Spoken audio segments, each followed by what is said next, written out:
भाई डॉलर की वैल्यू हमेशा बढ़ती जा रही है, रुपीज की वैल्यू गिरती जा रही है। आइए समझते हैं कि रुपीज इतना गिर क्यों रहा है। ठीक है, कुछ हिस्टोरिकल डेटा की बात कर ले। अगर 1947 में एक डॉलर इक्वल टू 3.3 रुपीज था, 1915 में 4.76 हो गया, फिर 70s की बात करें तो 7 रुपीज 50 पैसे हो गया, 7 रुपए 50 पैसा था।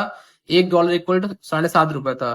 फिर 1980s में 8 रुपए 20 पैसे हो गया, 1991 में 25 रुपीज 95 पैसा हो गया, फिर 2000 में 45 रुपीज हुआ, 45 रुपए हो गया। 2005 में फिर 43 रुपए था, फिर 2010 में 46 हो गया, 2016 में 67 रुपीज हो गया, 2020 में 74 हो गया, 2022 में 79 से 82 हो गया अराउंड, फिर 2024 में 85 हो गया, और आज की अगर बात करें तो 96 रुपीज हो गया। भैया ऐसा क्या हो रहा है, ऐसा क्यों हो रहा है, ऐसा रुपीज क्यों हमारा गिरता जा रहा है। ठीक है, तो उसके रीजंस को आज हम लोग समझते हैं। ठीक है, तो ऐसा क्या हो रहा है, क्यों ऐसा रुपीज वैल्यू गिरती जा रही है। देखो, डॉलर पावरफुल हो रहा है कि रुपीज गिर रही है, क्या क्या फैक्टर्स हैं जो इंडियन रुपीज को गिरा रहे हैं, या आरबीआई क्या कर रहा है इन सब के दौरान, और आखिर में समझेंगे कि वीक रुपीज हमारे लिए बेनिफिशियल है कि नहीं। ठीक है, तो वीडियो का एंड तक देखिए और समझिए कि ऐसा क्यों हो रहा है। ठीक है, और उसका रीजन को हम लोग सही भी करना कुछ कोशिश करेंगे कि कैसे इसको हम लोग सही कर सकते हैं। ठीक है, तो बात करते हैं डॉलर वर्सेस रुपये की। तो अगर हम बात करें, बेसिक कॉन्सेप्ट बात करें कि करेंसी, करेंसी क्या है, डॉलर एक करेंसी है। ठीक है, इसकी वैल्यू कैसे डिसाइड होगी, जैसे अगर इसकी डिमांड बहुत ज्यादा होगी तो इसकी वैल्यू क्या होगी, वो बढ़ जाएगी। रुपीज की अगर बहुत ज्यादा डिमांड होती है तो शायद रुपीज की वैल्यू बढ़ जाती है, लेकिन रुपीज की वैल्यू क्या है, रुपीज की वैल्यू घट रही है, गिर रही है, क्योंकि डिमांड कम हो रही है रुपीज की। ठीक है, तो आइए समझते हैं ऐसा क्यों हो रहा है। देखिए, डॉलर इंडियन, देखो यूएस गवर्नमेंट क्या करती है, उसने क्या किया, पूरे इंटरनेशनल लेवल पे हर इंटरनेशनल ट्रेड आज की डेट पे क्या हो रहा है, किस पे हो रहा है, वो डॉलर में हो रहा है। ठीक है, अगर इंडिया को रशिया से भी ऑयल परचेज करना है तो एज पर जो यूएस ने एग्रीमेंट, यूएस ने ऐसे रूल्स बनाए हुए हैं कि हमको पेमेंट जो करना होगा वो एक यूनिवर्सल मेथड से पेमेंट हमको यूएस डॉलर में ही पेमेंट करना होगा। मतलब मैं पेमेंट करूंगा, इंडियन इंडियन गवर्नमेंट पे करेगी, यूएस डॉलर में पे करेगी। ठीक है, उसके बाद जो रशियन गवर्नमेंट को यूएस डॉलर को सेल करेगी और उसके बाद उसको रशियन रुपीज मिलेगा। ठीक है, तो मतलब इंटरनेशनल मार्केट में इंटरनेशनल ट्रेड जितने भी हो रहे हैं वो सब किस में हो रहे हैं, डॉलर्स में हो रहे हैं। मतलब even US is directly not involve, उसमें डायरेक्टली इन्वॉल्व नहीं उस ट्रेड में, लेकिन फिर भी वो यूएस डॉलर परचेज किया जाएगा और उसको फिर जिस कंट्री को पैसे मिल रहे हैं वो यूएस डॉलर को सेल करके फिर उसको पैसे मिलेंगे। ठीक है, तो आज बात करें इंटरनेशनल ट्रेड हो गया या ऑयल पेमेंट्स की बात हो गई, ग्लोबल इन्वेस्टमेंट जितना हो रहा है, रिजर्व एसेट्स है, हर जगह क्या हो रहा है, डॉलर परचेज कर रहे हैं। तो जहां डॉलर ज्यादा परचेज होगा तो फिर क्या होगा, उसकी वैल्यू बढ़ जाएगी। ठीक है, हिस्टोरिकल डेटा हम लोग डिस्कस कर चुके हैं। ठीक है, रुपीज हमेशा डिप्रिशिएट हो रहा है। ठीक है, बिगेस्ट रीजन क्या है अगर हमारे कंट्री में अगर समझा जाए, देखिए होता क्या है कि हमारी कंट्री में क्या इंपोर्ट बहुत ज्यादा होता है। इंपोर्ट को समझ लेते हैं, इंपोर्ट क्या होता है, इंडिया से बाहर अगर कोई सामान सामान या सर्विसेज हम ले रहे हैं तो दैट्स कॉल्ड इम्पोर्ट, वो इम्पोर्ट कहलाता है। ठीक है, तो इंडिया के बाहर से खरीदते ही क्यों है, कि बहुत सारी चीजें ऐसी हैं जो इंडिया में अवेलेबल नहीं है, जैसे क्रूड ऑयल। ठीक है, उसका रीजन भी आप देख रहे हो कि भाई ईस्टर्न कंट्रीज में या फिर यूएस के पास है। ठीक है, ईरान है, ये सब की कंट्रीज में है, हमारे पास है ही नहीं है, हमारे पास बहुत लिमिटेड सोर्सेज है। गोल्ड की बात करें, गोल्ड भी हमारे पास बहुत, जो हमारा कंजम्पशन इंडिया का है वो 800 टन अराउंड हम लोग इंपोर्ट करते हैं हर साल। इलेक्ट्रॉनिक गुड्स की बात करें, सेमीकंडक्टर की बात करें, मशीनरी की बात करें, केमिकल्स की बात करें, ये सब बेसिक इंडस्ट्रीज है जहां पे हम डिपेंडेंट हैं अदर कंट्रीज से हम इम्पोर्ट करते हैं। ठीक है, तो इन सबको पेमेंट किस पे करते हैं, डॉलर में करते हैं। ठीक है, अब इमेजिन करिए अगर इंडियन कंपनीज को लगातार इंपोर्ट ज्यादा करना है, ठीक है, इंपोर्ट कर रहे हैं तो डॉलर ज्यादा खरीदना होगा। ठीक है, डॉलर ज्यादा खरीदेंगे तो क्या होगा, डॉलर की डिमांड बढ़ेगी। क्वेश्चन ये भी आएगा कि हम एक्सपोर्ट नहीं करते हैं, एक्सपोर्ट करते हैं, लेकिन हम एक्सपोर्ट बहुत कम करते हैं। एक्सपोर्ट, अगर हम लोग लास्ट 3 इयर्स के ट्रेड डेफिसिट की बात करें, एक डेटा की बात करें तो 2022-23 में एक्सपोर्ट जो हुआ था वो 451 बिलियन डॉलर का हुआ था, लेकिन जो इंपोर्ट हुआ था वो 716 बिलियन डॉलर का हुआ था।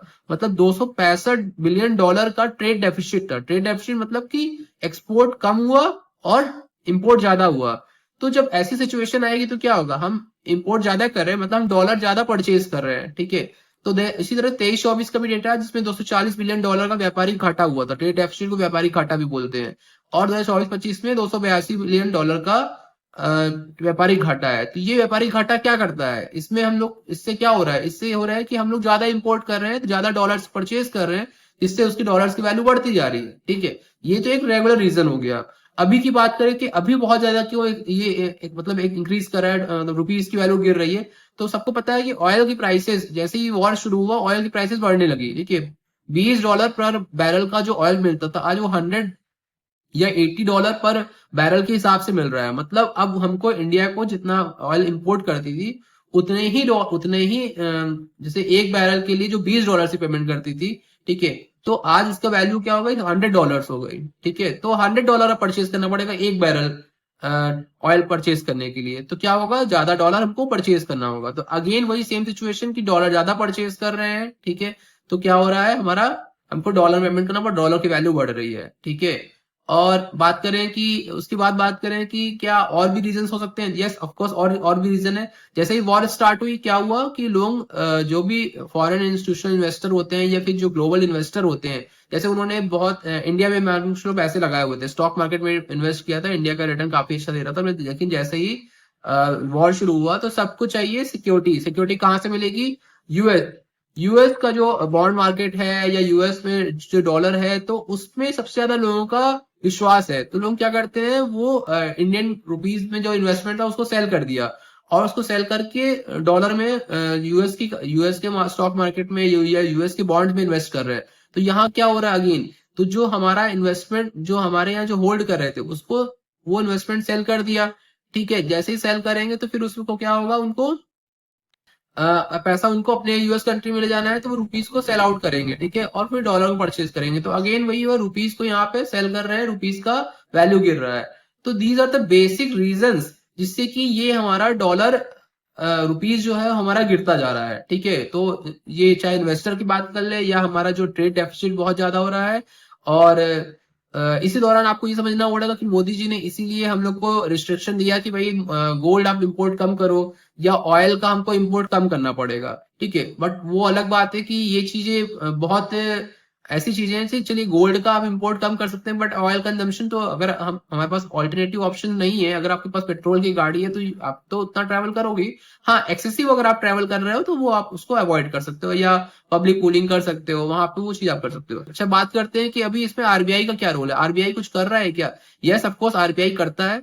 तो आरबीआई करता क्या है कि आरबीआई वो फॉरेक्स रिजर्व बना के रखता है अपना। ठीक है, वो डॉलर्स में इन्वेस्ट करके रखता है अपने पास, और जैसे ही उसको लगता है कि रुपीज बहुत ज्यादा गिर रहा है तो वो क्या करता है, डॉलर बेचना शुरू करता है और रुपीज को खरीदना शुरू कर देता है। जैसे ही रुपी ज्यादा खरीदना शुरू करता है तो रुपी बहुत ज्यादा फिर नहीं गिरता है, थोड़ा सा स्टेबल होने लगता है। तो ये परमानेंट सोल्यूशन नहीं है, बट ये है कि जो इंस्टेंटली एक चीज मार्केट में गिरने लगती है तो वहां पे ये आरबीआई का ये एक्शन होता है जिससे कि वो थोड़ा सा रुपीज में गिरावट में कमी लाती है। ठीक है, तो ये इससे स्टेबिलिटी आती है।